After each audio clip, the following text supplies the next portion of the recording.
మల్లారెడ్డి చెప్తున్నారు. త్వరలోనే ముఖ్యమంత్రి రేవంత్ రెడ్డిని కలుస్తానంటున్నారు మల్లారెడ్డి.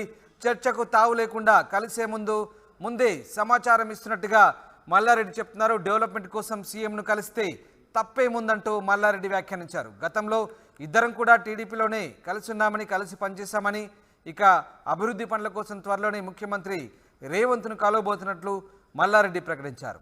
ఎస్, మా కరెస్పాండెంట్ మధు లైవ్లో జాయిన్ అవుతున్నారు. Madhu, very interesting. మాజీ మంత్రి మల్లారెడ్డి రేవంత్ రెడ్డిని కలవబోతున్నట్లుగా ముందే ప్రకటించారు, అనౌన్స్ చేస్తున్నారు. సో దీనికి సంబంధించిన తాజా అప్డేట్స్ ఏంటి? మంత్రి మల్లారెడ్డి ఎట్లాంటి ప్రకటన చేశారు? ఎగ్జాక్ట్లీ మల్లారెడ్డి ఈరోజు కేసీఆర్ ప్రమాణ స్వీకారం సందర్భంగా రావడంతో ఇక్కడికి చేరుకున్నారు. కొంతమంది మీడియా ప్రతినిధులు అడిగారు, మీ మధ్య కాలంలో కొద్దిమంది మీ పార్టీకి సంబంధించిన ఎమ్మెల్యేలు ముఖ్యమంత్రి రేవంత్ రెడ్డిని కలుస్తా ఉన్నారు, దాని వెనుక రాజకీయం ఏమనుందా అనేటువంటిది అడగడంతో అలా ఏం లేదు, అభివృద్ధి కోసం కలుస్తా ఉన్నారు, నేను కూడా త్వరలో రేవంత్ రెడ్డిని కలుస్తాను, సీఎం రేవంత్ రెడ్డి సహకారం నాకు కూడా తప్పకుండా ఉంటుంది, మేము అసలు ఓడిపోతామని కలలో కూడా అనుకోలేదు, కాకపోతే రేవంత్ రెడ్డిని కలిసే ముందు గతంలో మొన్న జరిగినటువంటి తీరులో కాకుండా ముందే నేను సమాచారం ఇచ్చి ముందుగానే మీడియాకు సమాచారం ఇచ్చి అందరికి పార్టీకి తెలియజేసి కలుస్తాననేటువంటిది చెప్పారు. రేవంత్ రెడ్డి నాకు చాలా క్లోజ్ అనేటువంటి వ్యాఖ్య కూడా మల్లారెడ్డి చేశారు. అయినా ఇప్పుడు పార్లమెంట్ ఎన్నికల దగ్గరలో ఉన్నాయి కాబట్టి ఎంపీగా కూడా నన్నే పోటీ చేయమని పార్టీ అడుగుతా ఉంది, కానీ నేను మాత్రం నా కొడుకు భద్రారెడ్డికి టికెట్ అడుగుతున్నానంటూ మల్లారెడ్డి చెప్పడంతో ఈ ప్రస్తుతం దీనికి సంబంధించి పార్టీలో చర్చ కొనసాగుతా ఉంది. త్వరలోనే రేవంత్ రెడ్డిని కలుస్తా, కొన్ని విషయాలు మాట్లాడేది ఉంది అనేటువంటిది మాట్లాడారు. మొన్న జరిగినటువంటి ఓటమి నుంచి ఇంకా మేము షాక్ లో నుంచి తేరుకోలేకపోయాము, మొన్న జరిగిన షాక్ లో నుంచి బయటికి రాలేకపోయాము అంటూ మాజీ మంత్రి మల్లారెడ్డి స్టేట్మెంట్ చేశారు. ఈ అంశానికి సంబంధించి ప్రస్తుతం పార్టీలో చర్చ కొనసాగుతా ఉంది.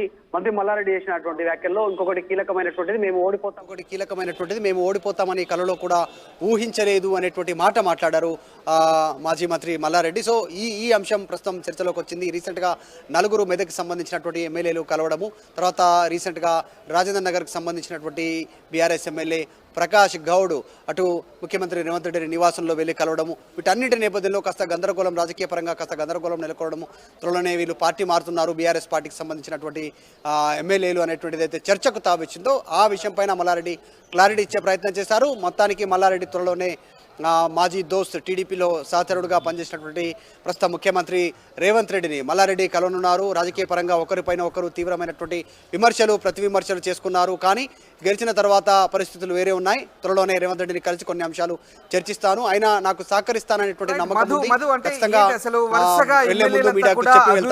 అభివృద్ధి పేరుతో ముఖ్యమంత్రిని కలవాలనుకున్నామంటూ నేరుగా బాహటంగానే ప్రకటిస్తున్నారు, బాహటంగానే వెళ్ళి కలుస్తున్న పరిస్థితి. వీళ్ళంతా కూడా నిజంగా పార్టీ అధిష్టానం అనుమతితోనే కలిసే ప్రయత్నం చేస్తున్నారా, లేదంటే వాళ్ళ ఇష్టానుసారంగా, వాళ్ళ విచక్షణానుసారంగా ముఖ్యమంత్రిని నియోజకవర్గాల అభివృద్ధి కోసం కలుస్తున్నామని చెప్తున్న మాటల్లో వాస్తవం ఉంది? ఏం జరుగుతుంది అసలు? వాళ్ళ ఇష్టానుసారంగా విచక్షణానుసారంగా కలుస్తున్నారా, లేదంటే పార్టీ అనుమతితోనే నియోజకవర్గాల అభివృద్ధి కోసం ముఖ్యమంత్రిని కలుస్తున్నారా వీళ్ళంతా కూడా?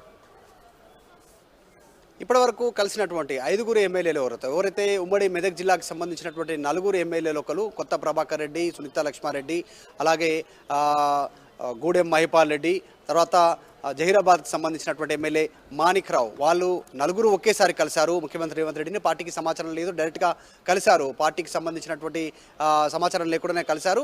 దాంట్లో అభివృద్ధి నిధుల కోసము, తర్వాత అభివృద్ధి కోసం, నియోజకవర్గ అభివృద్ధి కోసం కొన్ని ప్రోటోకాల్ ఇష్యూస్ ఉన్నాయనేటువంటిది వాళ్ళు చెప్పే ప్రయత్నం చేశారు, దానికి సంబంధించి క్లారిటీ ఇచ్చే ప్రయత్నం చేస్తారు. కానీ రాజేంద్ర నగర్ బీఆర్ఎస్ పార్టీ నుంచి గెలిచినటువంటి ఎమ్మెల్యే ప్రకాష్ గౌడ్ మాత్రం నేరుగా రేవంత్ రెడ్డిని కలిశారు, అక్కడే ఒక కండువా కూడా కప్పుకున్నారు.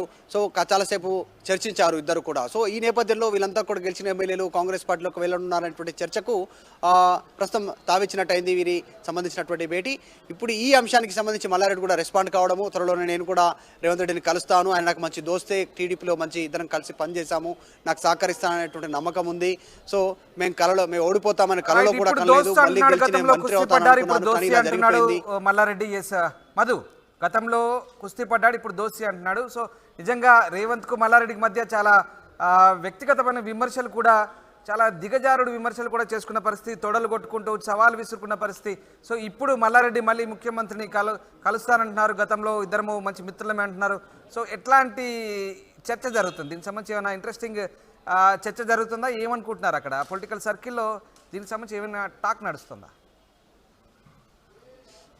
ఎగ్జాక్ట్లీ మొన్నటి వరకు నిజంగా వ్యక్తిగత విమర్శలు చేసుకున్నారు, చాలా ఘాటైన పదజాలాన్ని ఉపయోగించారు, ఒకరిపైన ఒకరు వ్యక్తిగతంగా మాట్లాడుకున్నటువంటి పరిస్థితి మీడియా ముఖంగానే డైరెక్ట్ మీడియా సమావేశంలోనే మంత్రి మల్లారెడ్డి వ్యవహరించినటువంటి తీరు, ఆయన చేసినటువంటి కొన్ని కామెంట్స్ భారీగా చర్చకు తావిచ్చాయి. ప్రస్తుతం సీన్ రివర్స్ అయింది, వాళ్ళు అధికారం కోల్పోయారు, కాంగ్రెస్ అధికారంలోకి వచ్చింది, ఎవరైతే విమర్శన చేశారో మల్లారెడ్డి ఆయనే ప్రస్తుతం రాష్ట్ర ముఖ్యమంత్రి, గతంలో పనిచేసినప్పటికీ కూడా ఆయనే ముఖ్యమంత్రి ఉన్నారు.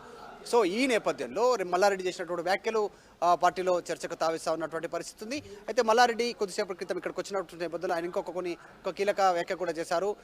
రాజేంద్ర నగర్ ఎమ్మెల్యే బీఆర్ఎస్ సంబంధించి ప్రకాష్ గౌడ్ అక్కడికి రావడంతో ప్రకాష్ గౌడ్ని పిలుచుకున్నారు, కౌగులించుకున్నారు, మాట్లాడారు. అక్కడ ఉన్న ఫోటోగ్రాఫర్ను పిలిచి ఒక ఫోటో తీయండి, మళ్ళీ దొరుకుతాడో లేడో ప్రకాష్ గౌడ్ మాకు అంటూ ఒక స్టేట్మెంట్ కూడా చేశారు. సో వీటన్నిటిపైన చర్చ కొనసాగుతూ ఉంది. పార్టీలో ఎవరు ఏ స్టెప్ తీసుకుంటున్నారు, పార్టీలో చెప్పి వెళ్తా ఉన్నారా ముఖ్యమంత్రిని కలవడానికి రేవంత్ రెడ్డిని, లేదంటే వ్యక్తిగతంగా కారణాలతో వెళ్ళి కలుస్తూ ఉన్నారా, పాత పరిచయాలతో కలుస్తూ ఉన్నారా, మర్యాదపూర్వకంగా భేటీ అవుతున్నారా, లేదంటే నియోజకవర్గ నిజంగానే అభివృద్ధి కోసం కలుస్తా ఉన్నారా అనేటువంటిది ప్రస్తుతం విస్తృతంగా పార్టీలో చర్చ జరుగుతూ ఉంది. సో మొత్తానికి మల్లారెడ్డి చేసినటువంటి వ్యాఖ్యలు ఈరోజు హాట్ టాపిక్గా మారాయి. మల్లారెడ్డి చేసినటువంటి వ్యాఖ్యల విషయంలో ఓడిపోతామని కలలో కూడా అనుకోలేదు, నాకు సహకరిస్తామని నమ్ముతున్నాను. ఇది మొత్తం మీద రాజకీయంలో శాశ్వత మిత్రులు శాశ్వత శత్రులు ఉండరనే దానికి మల్లారెడ్డి వ్యాఖ్యలే మరొకసారి ఉదాహరణ కనబడుతున్నాయి. ఆయన సీఎంని కలవాలనుకుంటున్నారు, అభివృద్ధి కార్యక్రమాల కోసం ముఖ్యమంత్రిని కలవబోతున్నాను, అందుకే సమాచారం ఇస్తున్నాను, ఇక ముందు దీనికి సంబంధించి ఎలాంటి చర్చ జరగకూడదంటే ఇప్పుడే సమాచారం ఇస్తున్నానంటూ మల్లారెడ్డి చెప్తున్నారు. గతంలో టీడీపీలో ఇద్దరం కలిసి పనిచేసాం, మేమిద్దరం పాత దోస్తులమే పాత మిత్రులమే అంటూ మల్లారెడ్డి చెప్పడం ఆసక్తి రేపుతోంది. మొత్తం